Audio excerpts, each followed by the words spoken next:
Ne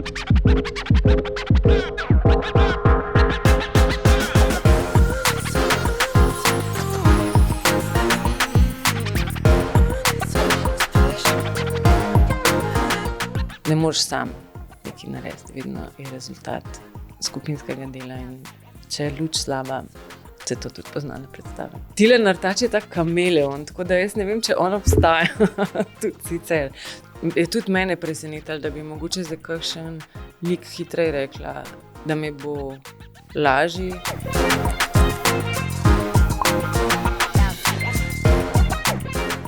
Dobrodošli v podcastu Metro minutke. Z nami je Alenka Marinič, ki jo mnogi najbolje poznajo kot sovoditeljico humoristične oddaje Kaj dogaja. Alenka, pozdravljeni. Živijo, zdravo. Ste diplomirana filozofinja in zgodovinarka, ki se je našla v gledališki umetnosti. Kdaj ste začutili, da je to tisto, s čimer se želite ukvarjati? Kdo vas je pri tem navdihoval? In ali se je z umetnostjo ukvarjal že kdo iz vaše družine?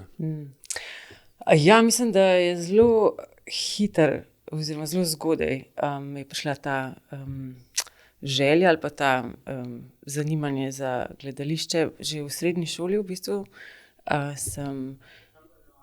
mislim, da v drugem letniku sem šla na eno gledališko delavnico, ki je vodila še zdaj moja sodelavka Maja Dekliva-Lapajne, takrat samo Maja Dekliva in Vida Cerkvenik-Bren, ki je kasneje postala tudi režiserka, in mislim, da me je ta delavnica čist me je prevzela zaradi večjih stvari. Mislim, da mi je bilo najbolj zanimivo pa privlačno to, kako skupina ljudi skupaj nekaj ustvarja, kakšne vezi se stkejo in na kakšen način se lahko povežeš s svojimi sovrstniki, kar je bilo takrat zame v srednji šoli zelo velikega pomena, da si v bistvu tudi slišan na en drugačen način v skupini, da se lahko izražaš, da vse te, kdor se ukvarja z gledališčem tako ali drugače, vsi poznamo te neke vaje za zaupanje, ki ti dajo eno tako zelo zanimivo bazo za naprej. Tako da mislim, da me je takrat to kar zaznamovalo. In potem sem nadaljevala delo najprej v gledališču, kasneje v srednji šoli sem bila članica šolske improlige, kjer smo pač nastopali Kudo France Prešeren, kar me je tudi zelo zaznamoval ta utrip Kuda France Prešeren takrat v 90-ih pa v začetku 2000. To je bil en tak zelo unikaten prostor, kjer so se srečevali mladi, manj mladi ustvarjalci, kjer smo imeli vedno prostor za vaje, za predstave.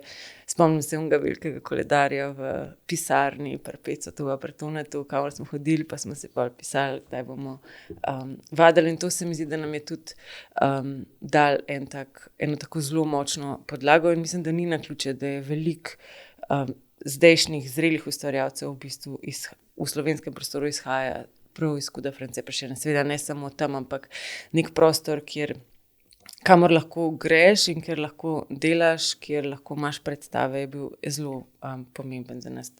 Mislim, da je bila pa vse skozi ena taka rdeča nit, ki me zelo veže na gledališče, pa na ustvarjanje, gledališko ustvarjanje, to neka močna skupnost, v kateri ustvarjaš, ker gledališče v bistvu ne moreš ustvarjati sam, tudi televizijske oddaje ne moreš ustvarjati sam, ampak je vedno to rezultat številčne ekipe in se vedno pozna, ali koliko vsi dihajo zraven s tistim projektom in koliko ne. In to se mi zdi ena taka zelo močna poanta gledališča, tudi televizija, da v bistvu ne moreš sam nekaj narediti, vedno je rezultat skupinskega dela, in če je luč slaba, se to tudi pozna na predstavi.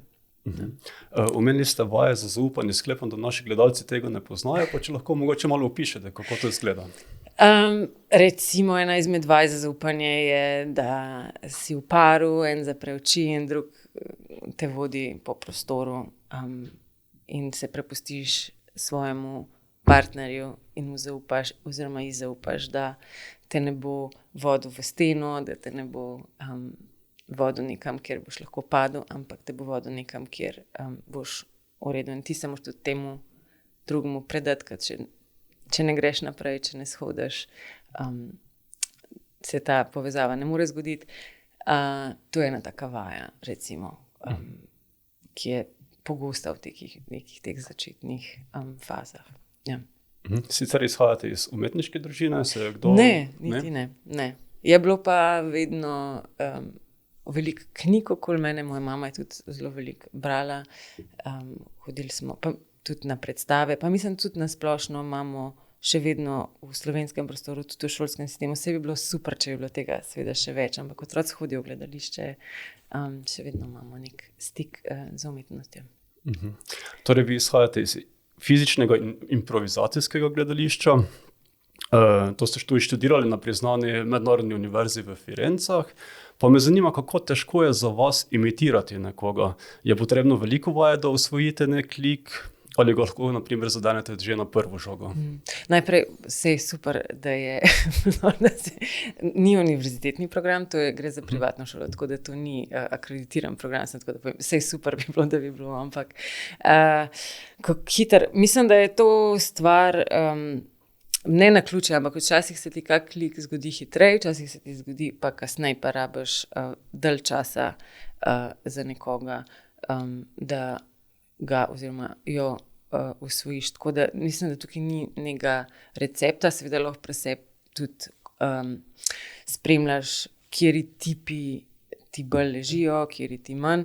Ni pa nujno, se mi zdi, da se izogibaš tistih, ki ti manj ležijo, ker včasih ti to veliko več da kot imitatorju in performerju, igralcu. Ker to pomeni, da so tam neki vozli, ki mogoče jih je dobro pogledati, ne pa se vedno znova vračati samo na stvari, ki jih dobro poznaš. Pri imitaciji teh političark in znanih osebnosti, pa kar vidim, da je neka razlika, je pa, da jih v bistvu ne vidiš v živo, ampak da nabiraš material preko fotografij in video, kar je spet neka bariera, ker imaš veliko bolj hvaležno bi bilo, mislim, po eni strani ne hvaležno, ampak mogoče lažje, če bi imel nekoga pred sabo, pa bi si lahko res vzel čas. Ampak to je tudi stvar igre, mislim, oziroma te situacije. Se pravi, je lažje imitirati nekoga, ki ga načeloma dobro poznate? To je lahko tudi težko, ker pa imaš zraven še razne druge informacije o človeku. Mogoče je lažje, če imaš možnost neke distance. Bolj bi rekla, da je včasih lažje, če imaš lahko človeka pred sabo fizično. Če vas, na primer, prosim, da imitirate Tilna Artača, bi lahko to storili? Tilen Artač je tak kameleon, tako da jaz ne vem, če on obstaja tudi sicer.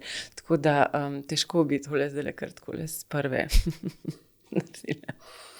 Okay. Koliko pa je pri imitaciji, na primer, talenta in koliko je priučenih veščin?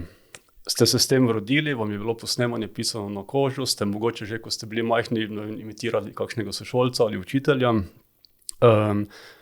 ali pa ste se recimo tega priučili šele, ko ste se začeli ukvarjati z gledališčem? Moram, že nisem ta tip, ki bi konstantno nekoga posnemal, pa tudi po mojem nisem ta tip, ki bi bil v nekih običajnih okoljih v centru pozornosti rad, pa bil nisem tak zabavljaški tip v zasebnem življenju, tako da težko je reči, ne? Mislim, da eni ljudje bolj izhajajo iz tega, da imajo en talent ali pa so vedno to počeli radi in jim je bilo to nekaj naravno dano. Obstajajo pa tudi načini, kako se lahko lotiš imitacije, čist iz analize telesa, analize glasu. Tako da, kaj pa na koncu pa pač mora imitacija stati, kira je pa ta prava kombinacija, pa po mojem odvisen zelo od posameznega igralca. Kakšni so že rojeni s tem kakšni pa se mora tudi preučiti, pa mislim, da na koncu je to vse. Mislim, da vse, ampak obe strani lahko obstajata. Vi se torej sami uvrščate bolj med druge? Jaz se bolj uvrščam v druge, ja. Definitivno. Okay, koga pa vam recimo bilo najtežje zadeti, ko ste pač? Mislim, da so mi bili začetki, dosti težki, tudi zaradi tega, ker sem vedela, da prvo sploh si nisem nikoli prej predstavljala, da bi imitirala znane osebe, političarke. Tako da mi je bilo na začetku težje. Se mi zdi, da ko imaš enkrat 2, 3 like, jih pol lažje steče. Se mi zdi, da ta prvi je pa vedno najtežji, ko ga ne moreš niti referirati na nobenega drugega, pa tudi ne veš čisto dobro, kako je, kadar se stvari sestavljajo. Tako da pol, ko se ti enkrat začnejo stvari sestavljati, se mi zdi pa, da lažje postavljaš tudi druge naprej. Ja, je pa, ne vem, res je, se mi zdi, da včasih se ti kakšen res hiter zgodi, včasih pa s kakšnim se moraš dalj časa ukvarjati. Ja. Vam je ostal spomin, ki se vam je res hitro zgodil? Po mojem, da se mi je Urška Klakočar presenetljivo hitro zgodila. Mislim, kar je zanimivo pri teh imitacijah, kar je bilo meni zanimivo, da je tudi mene presenetilo, da bi mogoče za kakšen lik hitreje rekla, da mi bo lažji, za kakšnika pa se mi je zdelo, pa sej, tukaj sem pa čist kontra, pa nimam nič veze, s tem se nekako lažje polno potopiš, ali pa imaš mogoče več veze s tem, kakor se tebi zdi. Obstaja tudi kdo, ki ga morda ne bi hoteli nikdar imitirati? Na to pa še nisem pomislila, da ne bi hotela nikogar imitirati. Kaj pa mogoče kdo, ki ga zelo dobro imitirate, pa ga ne bi hoteli imitirati javno?